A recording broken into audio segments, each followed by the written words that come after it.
नमस्कार दोस्तों, आप सभी का लॉ सीखो के दैनिक समाचार विश्लेषण में। तो चलिए आज के आर्टिकल्स देखते हैं। आज का जो हमारा पहला आर्टिकल है, कोविड-19 से जिन लोगों की मृत्यु हुई है उनके परिजनों को मुआवजा देने पर यह आर्टिकल बात करता है। हाल ही में सुप्रीम कोर्ट ने इस संबंध में एक निर्णय दिया है, एक जजमेंट दिया है, तो उसी बारे में ये एक विस्तृत चर्चा करता है। उसके साथ में जो इंटर स्टेट माइग्रेंट्स होते हैं, जो प्रवासी मजदूर होते हैं, उनके भी विषय में यह आर्टिकल बात करता है। उसके बाद में जो आज का हमारा दूसरा आर्टिकल है, ये है रूल ऑफ लॉ, कानून का शासन और कानून बनाम कानून द्वारा शासन, रूल बाय लॉ, इसके संबंध में है। हमारे देश के chief justice of India justice N V. Ramana के द्वारा यह आर्टिकल लिखा गया है। बहुत ही अच्छा आर्टिकल है, एक विस्तृत चर्चा करेंगे हम इसकी भी। तो चलिए मैं आगे बढ़ूं उससे पहले मैं अपना परिचय करवाना चाहूंगा। मैं खुशवंत पवार। आप चाहे तो मुझसे ट्विटर और लिंक्डइन पर जुड़ सकते हैं। इसकी जानकारी आपको डिस्क्रिप्शन में मिल जाएगी। तो चलिए आज का एमसीक्यू देखते हुए यह है कि डिजास्टर मैनेजमेंट एक्ट निम्न में से किस वर्ष हमारे देश में आया। आपका ऑप्शन ए है सन 2004, ऑप्शन बी है 2005, ऑप्शन सी है सन 2010 या ऑप्शन डी सन 2019। जो भी आपको उत्तर हो कमेंट बॉक्स में जरूर लिखिएगा। तो अब बढ़ते हैं हमारे वर्णनात्मक प्रश्न डिस्क्रिप्टिव क्वेश्चन की ओर।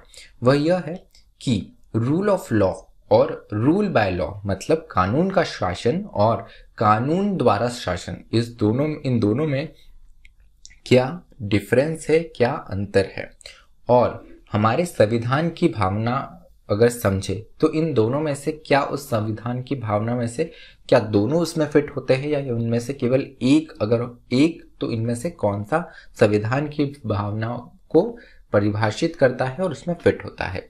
तो आप आपका उत्तर 250 शब्दों में लिख सकते हैं। तो चलिए मैं आगे बढ़ूँ उससे पहले आपको बताना चाहूँगा कि अगर आप इस वीडियो की पीडीएफ चाहते हैं तो आप हमारे टेलीग्राम चैनल को फॉलो कर सकते हैं। डिस्क्रिप्शन में आपको इसकी जानकारी मिल जाएंगी। साथ ही जो क्यूआर कोड दिया है आप उसे भी स्कैन कर सकते हैं। उसके अलावा हमारे इंस्टाग्राम चैनल्स को भी आप ज्वाइन कर सकते हो। लॉ सीखो जुडिशरी, लॉ सीखो क्लैट प्रेप और यूजीसी नेट लॉ सीखो। तो ये हमारे कुछ इंस्टाग्राम चैनल है जहां पे आपको रेगुलर अपडेट जो है लॉ के संबंध में, उसके अलावा करंट अफेयर और फ्री स्टडी मटेरियल आपको इन चैनल्स पे मिलेगा। और अधिक जानकारी के लिए आप लॉ सीखो की वेबसाइट विजिट कर ही सकते हैं। लॉ सीखो की वेबसाइट है lawsikho.com।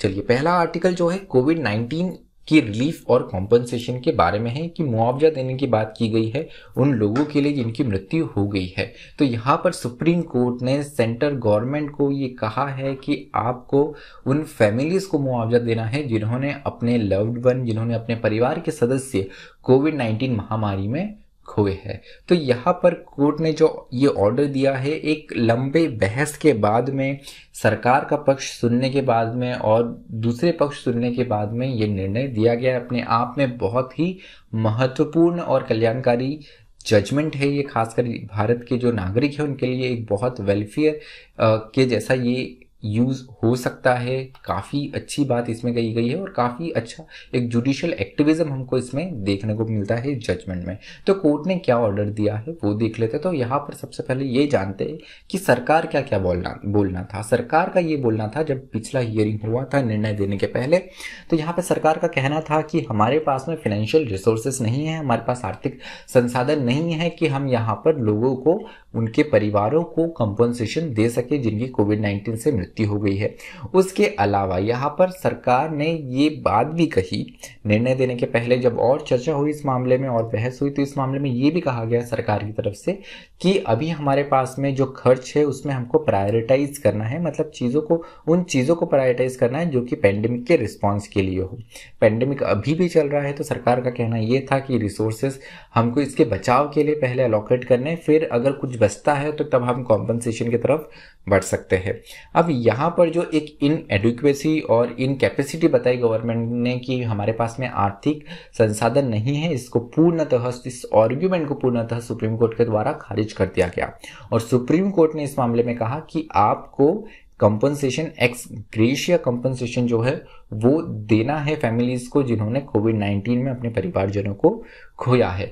यहाँ पर इसका क्या अमाउंट होगा ये सेंट्रल गवर्नमेंट, जो केंद्र सरकार है, उन पर छोड़ दिया है सुप्रीम कोर्ट ने। अगर यहाँ पे अमाउंट कम रहता है या ये नहीं आता है तो ज़रूर ये मुद्दा वापस सुप्रीम कोर्ट में उठ सकता है। इसके अलावा अगर हम बात करें तो इस जजमेंट में माइग्रेंट वर्कर्स को भी लेकर बात की गई। इसके पहले भी माइग्रेंट वर्कर के रिलेटिंग यहाँ पर काफ़ी PIL भी फाइल हुई है। पिछले वर्ष जिस तरीके से हमने देखा कि दिल्ली, मुंबई और बड़े बड़े जो शहर हैं उनसे लाखों के हज़ारों की गिनती में लोगों ने पलायन करा, और बहुत से लोग तो ऐसे थे जिनको अगर कोई साधन नहीं मिला तो उन्होंने 20-20, 25-25 दिन चल के अपने गांवों की, जहाँ के वो है वहाँ की उन्होंने जर्नी करी इन बड़े महानगरों से।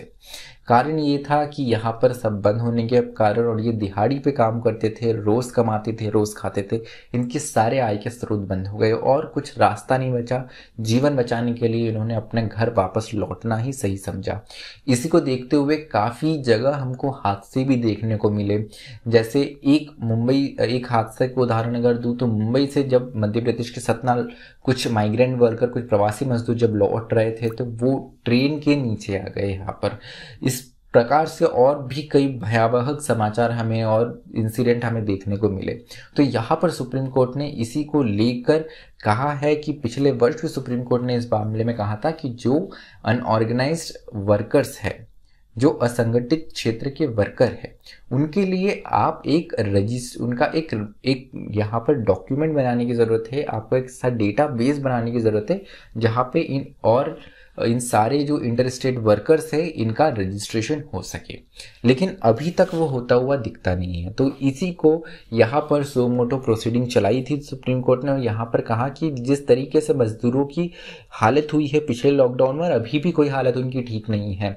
तो आपको ज़रूरत है कि आप दिसंबर 2021 तक, हाँ यहाँ पे एक डेडलाइन दे दी गई क्लियर कट सुप्रीम कोर्ट के द्वारा कि इस वर्ष 21 दिसंबर तक आपको ये रजिस्ट्रेशन जो है अनऑर्गेनाइज्ड वर्कर का, ये सारा प्रोसेस खत्म कर देना है। सारे राज्यों और केंद्र शासित प्रदेशों के लिए ये निर्देश दिया गया है। अब यहाँ पर बात ये आती कि क्या रजिस्ट्रेशन करने से इनकी समस्या सुलझ जाएगी?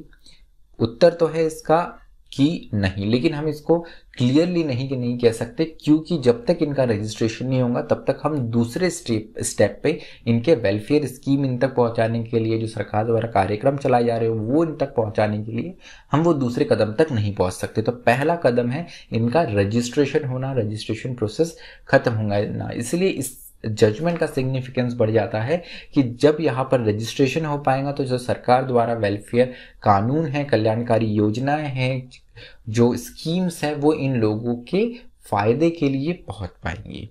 उसके अलावा जो एक बहुत अच्छी चीज़ इस जजमेंट से आई है वो ये है कि हमें यहाँ पर जुडिशियल एक्टिविज्म, जो यहाँ पर जो न्यायिक इंटरवेंशन हमें देखने को मिला है, कोर्ट को गार्जियन ऑफ कॉन्स्टिट्यूशन कहा जाता है कि ये संविधान का प्रोटेक्टर है, उसे प्रोटेक्ट करता है, उसे डिस्टॉर्टेड होने से बचाता है।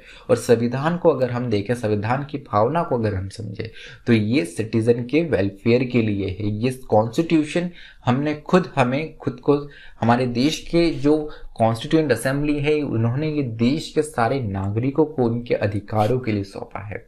तो यहाँ पर जो जुडिशरी की ड्यूटी है ये काफ़ी अच्छे तरीके से करते हुए हमारी जुडिशरी दिख रही है।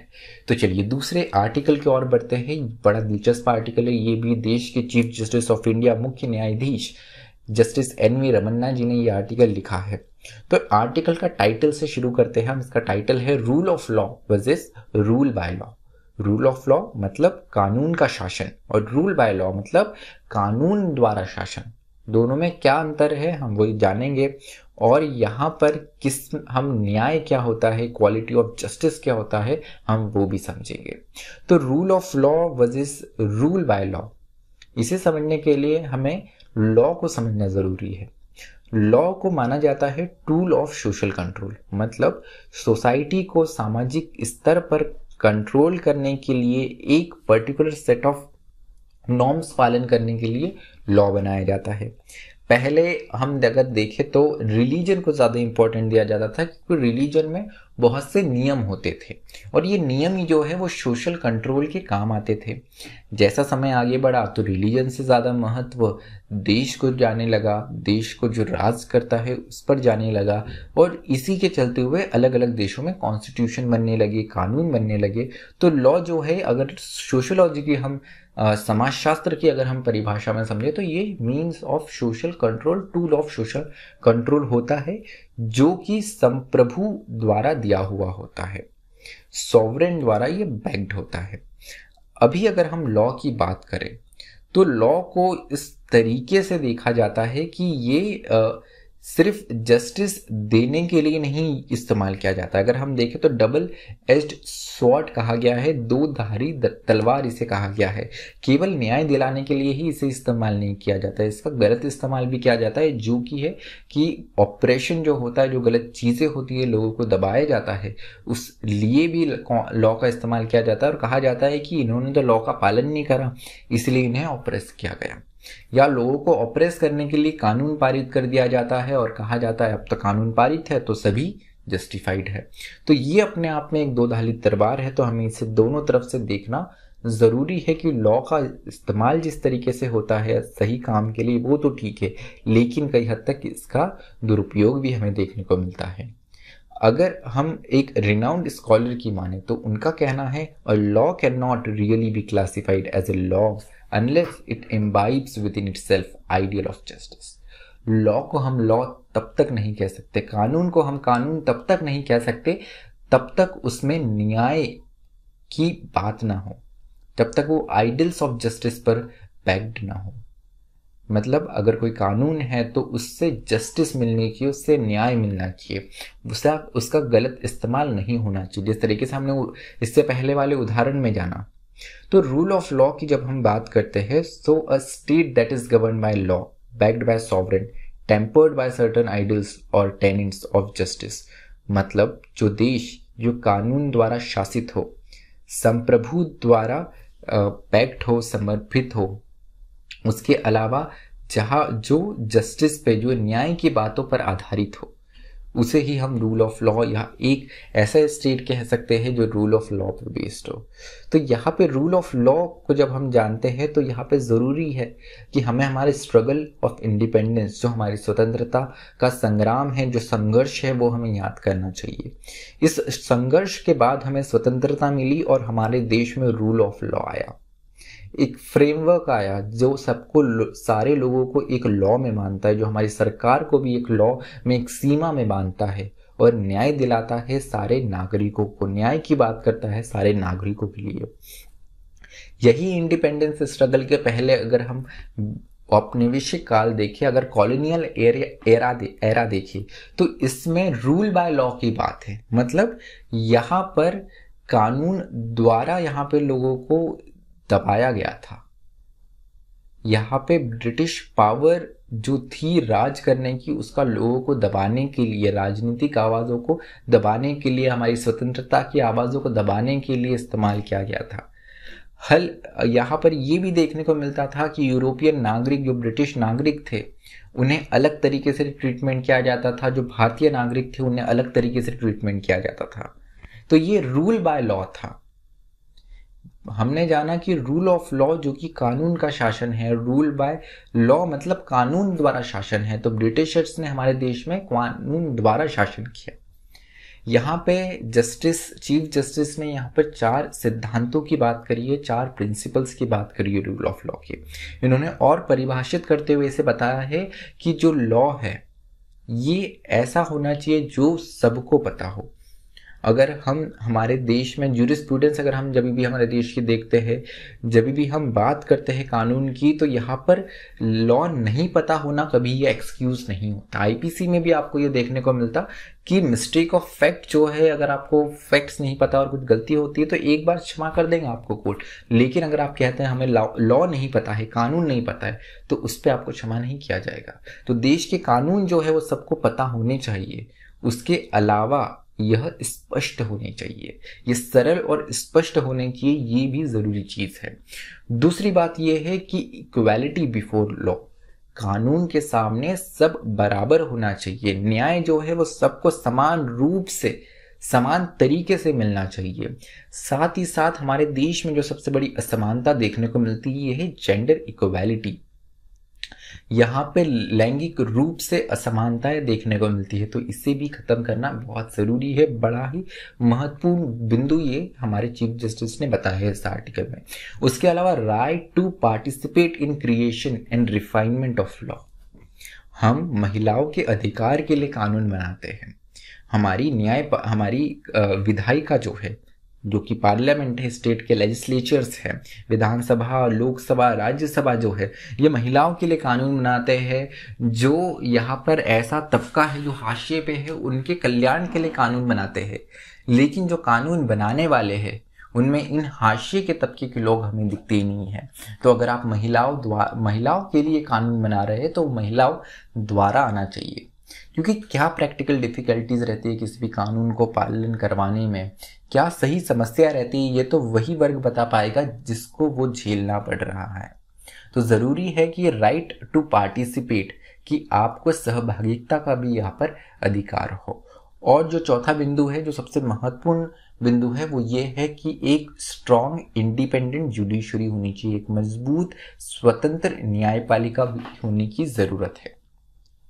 साथ ही साथ इस आर्टिकल में अंतिम बिंदुओं में जस्टिस, जो हमारे चीफ जस्टिस है, उन्होंने ये कहा है कि कानून, जो हमारे देश के 3 ऑर्गन हैं, जो अलग अलग 3 स्तंभ हम कहते हैं, कार्यपालिका, न्यायपालिका और विधायिका, इन तीनों को केवल न्यायपालिका की जिम्मेदारी नहीं है, कार्यपालिका और विधायिका का भी जिम्मेदारी है कि वो हमारे संवैधानिक मूल्यों की रक्षा करे, उसे प्रोटेक्ट करे। और जुडिशरी के लिए महत्वपूर्ण यह है कि जुडिशरी इंडिपेंडेंट हो, स्वतंत्र हो, पूर्णतः इन्हें फ्रीडम हो। यहाँ पे सरकार की दखल अंदाजी नहीं हो, वो कार्यपालिका या विधायिका तक की यहाँ पे दखल अंदाजी की जरूरत नहीं है। और उसके साथ ही साथ ये तो हो गया कि जो इस्टेब्लिश्ड ऑर्गन है उनकी तरफ से दखल अंदाजी की बात। दूसरा, जजेस जो है ये इन्फ्लुएंस्ड नहीं होने चाहिए पब्लिक ओपिनियन से। जो कानून और न्याय के हिसाब से ठीक है उसी स्तर पे इन्हें अपने जजमेंट देने चाहिए।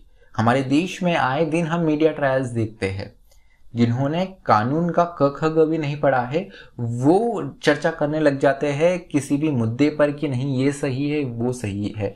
कितने न जानो 10-10, 15-15 लोगों के पैनल बिठा दिए जाते हैं टीवी चैनल्स पे और चर्चा शुरू कर दी जाती है और लोग वही देखते हैं, वही कंज्यूम करते हैं। लोगों की सोच भी डिस्टॉर्टेड होती है और साथ ही साथ यही पब्लिक ओपिनियन जो है वो जज के निर्णयों को भी प्रभावित करती है। तो यहाँ पर जजेस के लिए स्पष्ट बात भी की गई है, इस आर्टिकल में चीफ जस्टिस के द्वारा कही गई है कि जजेस को पब्लिक ओपिनियन से, खासकर मीडिया ट्रायल से प्रभावित नहीं होना चाहिए। और साथ ही ये जो मीडिया ट्रायल्स होते हैं ये भी अपने आप में गलती है। तो चलिए, आज की जो हमारी चर्चा थी बड़ी ही विस्तृत चर्चा थी, और अगर आपको ये वीडियो अच्छा लगा हो तो ज़रूर इसे लाइक कीजिए, अपने दोस्तों के साथ शेयर कीजिए, क्योंकि पिछले कुछ दिनों से ये देखने को मिल रहा है कि जिस तरीके से आप पहले रिस्पांस दिया करते तो उस तरीके से रिस्पांस नहीं मिल रहा है। कुछ अगर प्रश्न पूछे जा रहे हैं, अगर आपको उसमें दिलचस्पी है तो ज़रूर उसका उत्तर दीजिए। ये आपको करंट अफेयर से जोड़े रखने के लिए बहुत ही ज़रूरी होता है। तो चलिए, अगर आपको ये हमारा जो सेगमेंट है अच्छा लगता हो, TNA हिंदी अच्छा लगता है, तो ज़रूर इसे लाइक कीजिए, अपने दोस्तों के साथ शेयर कीजिए और हमारे चैनल को सब्सक्राइब और फॉलो कीजिए। Thank you. Stay tuned to law सीखो।